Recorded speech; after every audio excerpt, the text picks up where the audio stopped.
let's start wide. Tell us about Asahi. No one's heard of Asahi here, correct? Of course. No? Okay. Tell us about Asahi and your work in sustainability. Warm us up. Yeah. No, especially in Osaka, when 135 years Asahi Brewery is very established. I think everybody knows who was Asahi. But let me speak beyond beer and beyond Japan, what we do as a company. So we are a multi-beverage beer and food company operating in Japan, but also in other parts of the world, becoming a global business. More than 100 countries. 27,000 employees. We have 60 operation sites, bringing amazing brands to people in the world for their good life and enjoyment.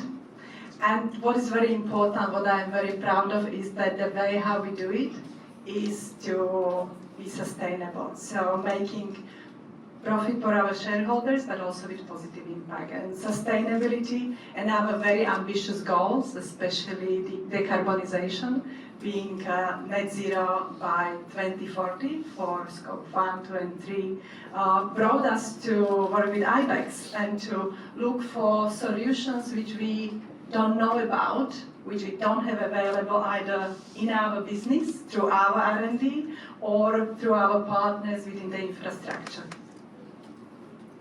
So you started to talk about the work we're doing, but if we took a step back, Asahi has deep technical expertise, and we have an audience here focused on deep tech. The R&D team, the AQI team, is doing amazing work around rice cultivation without water, around vending machines and CO2 emissions and other emissions. What really excites you? Tell us more. So I remember when I first time visited our R&D center here in Japan, I was not only impressed by the interesting innovation which are born there by many scientists, very clever people, working with academia, working with experts, but actually I was impressed by those people sitting there and thinking about how the world will look like in 30 years, what people will need, how the trends will change. And based on this assumption of the future, they are creating innovations which both are there for society, for profit of the company, so bring solutions and benefits and also positive impact. And this is one of the things you mentioned. I am very proud of the innovations related to the using the byproducts from beer production, so beer yeast surplus, for creating the biostimulant, which actually enable to grow rice with significantly decreased water and 65% is decrease of the GHG emissions. And we tested this in Kenya because this is linked to the food safety and security. And by the first pilot, the productivity of the rice grow was increased by 85%. So this is what I'm really proud, because it's the genius of people, but at the same time they think about both how to make profitable solutions, but also address the issues which we have today in today's world. Interesting, and you talked about 2030 and driving to targets then. But the world is accelerating at such a rate. I still have friends that do 5 years financial plans, and I laugh. I'm like, how on earth do you know what's going to happen in 5 years' time? The rate of technology development is insane. So let me ask you an honest question. Is it enough? Can you do enough internally? It's definitely not. So it's the one thing is the internal work. So what we can do, what we can find out, we probably can find solutions, but it's more about the time which is needed for that. So it's a long time to create it, but then even the longer time to bring it to life. So the first step which we started to do, obviously within the last 2 years, was to bring in the coalitions. So it is not only us who is looking for solutions in sustainability. So it's not our business or only our industry, it's the overall society. We need to work together with other businesses, we need to work with non-governmental organizations, we work with municipalities, we work with the society. So this approach goes beyond internal, but even that is not enough, we realized. And why do you have to work with others? What's the driving factor, these coalitions that you talk about?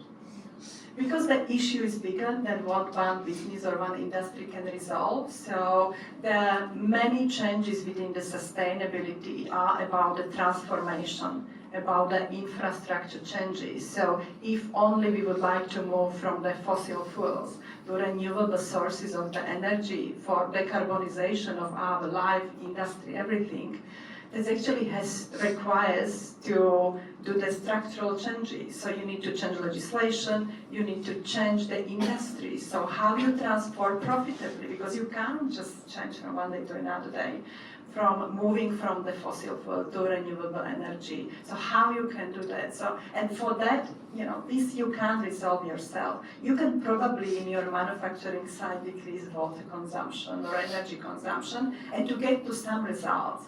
But if you really would like to have the significant positive change, that needs cooperation and its involvement of everybody.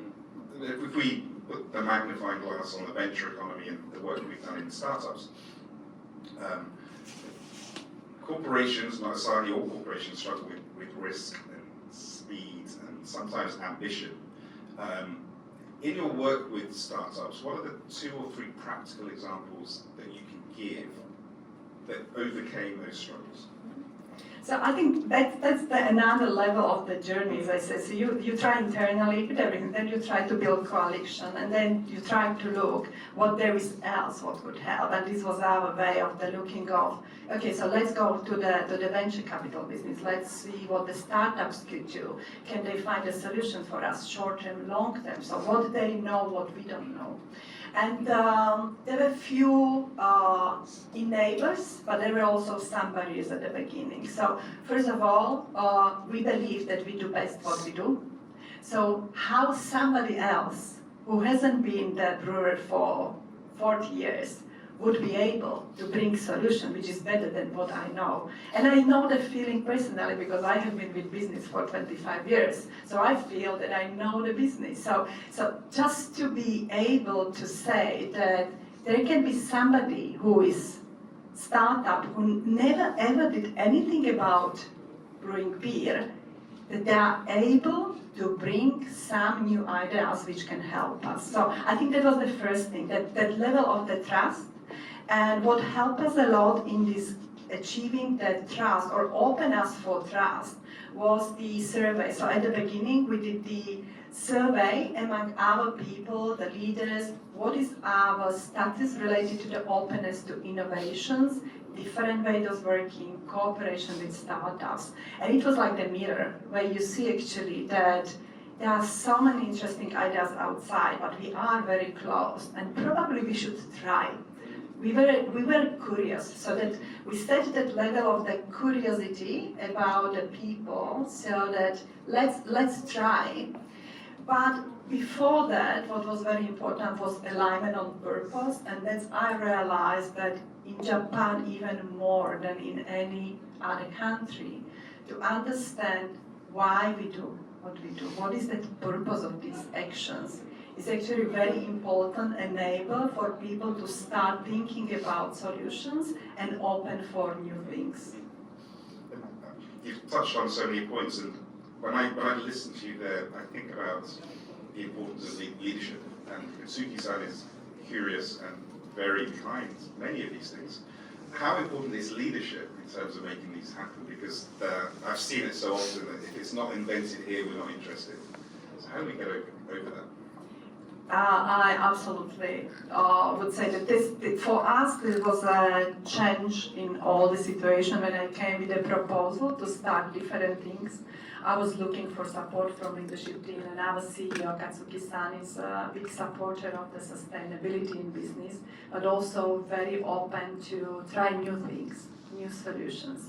And he was the one who helped me to bring this idea, to show that he believes this is the right thing to try, and that helped to bring it into the organization much smoother. Right, so then culturally, what are the shifts that need to happen to make that happen?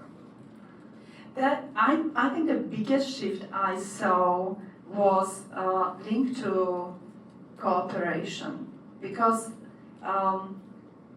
what I see, it is a lot about the teamwork, it is not about the individual, but at the same time, I realize that we do many things in silos.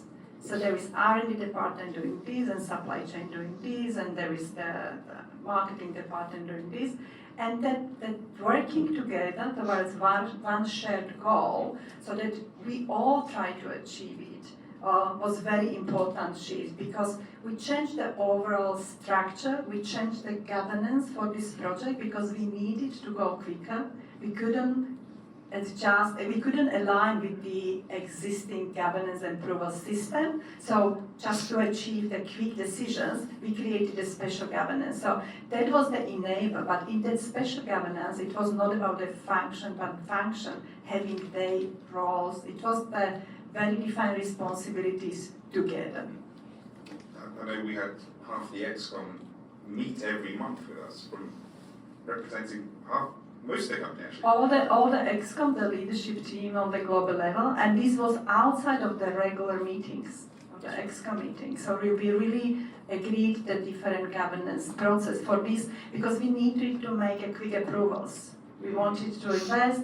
Is it okay to make this step? We couldn't wait 3 months for the board meeting on the traditional date.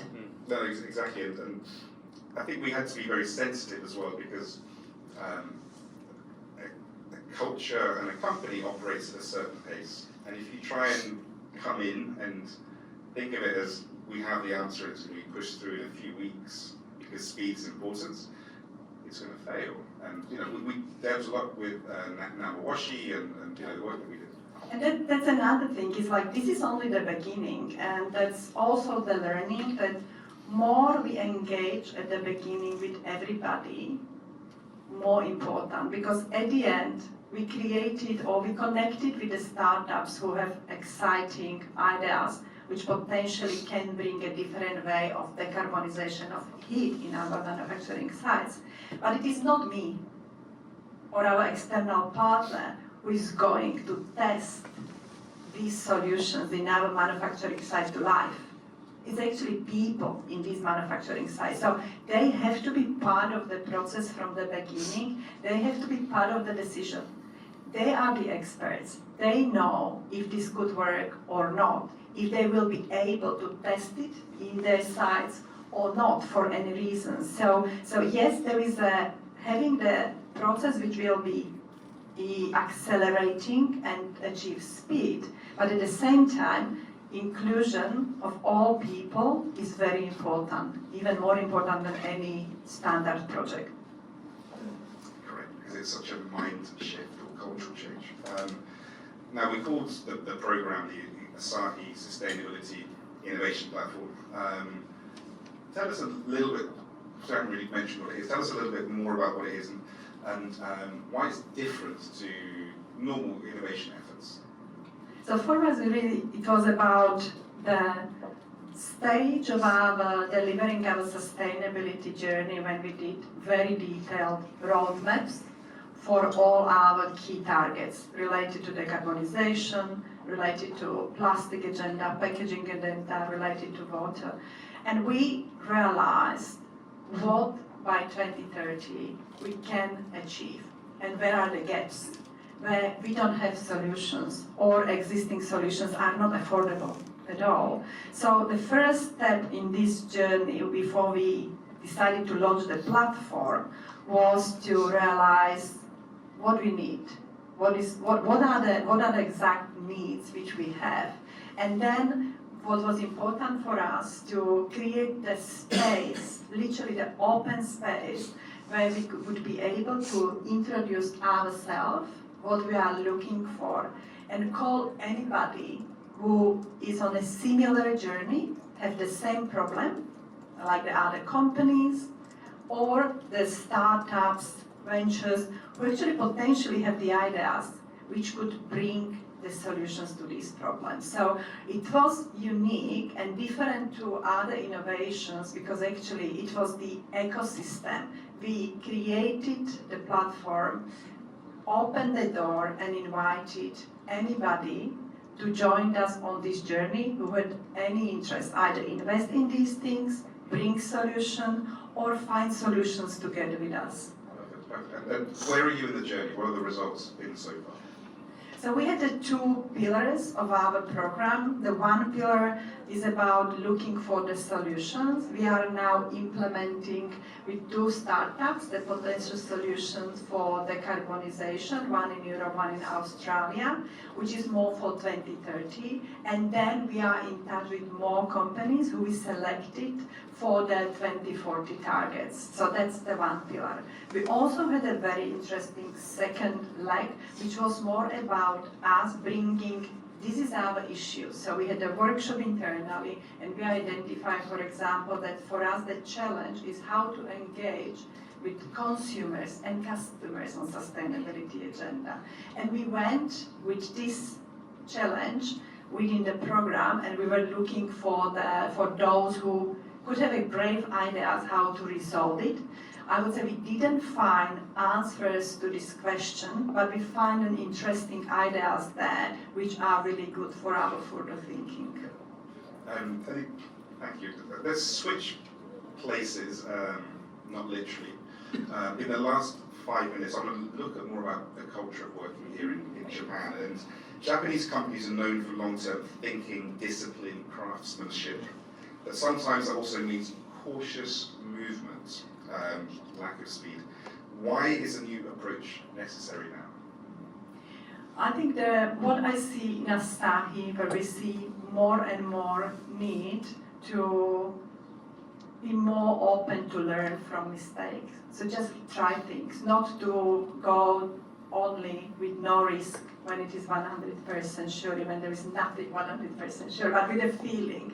But really to be more open, because it brings speed, and especially because there are so many changes. So try to do things, test them, pilot them, be more open to probably even make a mistake and learn from the mistake, because this can accelerate and bring success. Interesting. And what are the unique challenges that Japanese firms face when it comes to innovation? I think if you look in Japan, we see there are so many innovations, so competition is really, really high. But at the same time, what I see with the approach here we have, it is a lot about the process-based approach. So it takes quite a long time to get to solutions, but especially what takes time is to commercialize it for any reason. So I think this is very important. There is great opportunity I see for any innovations in Japan to find the best way how to accelerate the commercial elements of the innovations, because there are many great ideas which could be commercialized. And for the people here that want to push an innovation agenda, what's your advice to doing it in a way where it won't be shut down or stopped? I guess everything else. So first of all, I think speak up. That's something what is a little different. I'm always, as you can imagine, the person who speaks most in our leadership teams, because people are better listeners here, I would say. So that's a great quality.